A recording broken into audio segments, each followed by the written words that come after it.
de finances 2023 est sorti et a été présenté ce lundi 26 septembre aux organisations syndicales.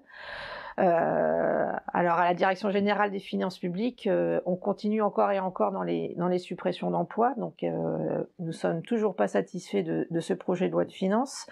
850 suppressions d'emplois directionnels, justifiées par des gains de productivité ou de pseudo gains de productivité avec la suppression de la redevance audiovisuelle et de la taxe d'habitation.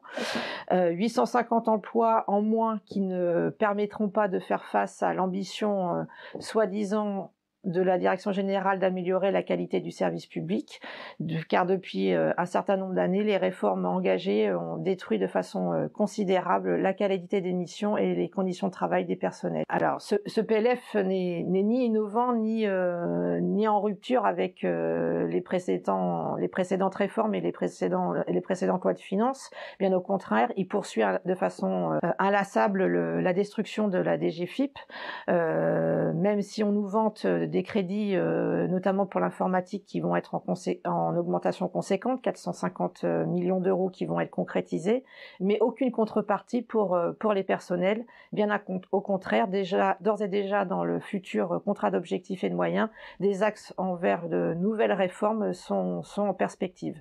Donc ce projet de loi de finances continue de poursuivre le moins d'impôts pour soi-disant donner du pouvoir d'achat aux particuliers et des marges de manœuvre aux entreprises. Cependant, c'est une réforme de profondeur qui devrait s'envisager en matière de fiscalité, et les collectivités vont être encore une nouvelle fois victimes de ces choix budgétaires, puisque a été lancée la suppression de la CVAE sur les 2 ans. Donc l'austérité, elle est au niveau de l'État, mais se traduira aussi au niveau des collectivités locales. Donc ce PLF n'a rien d'exceptionnel. Il annonce la poursuite d'une politique libérale de destruction des services publics et au cas particulier celui de la DGFiP.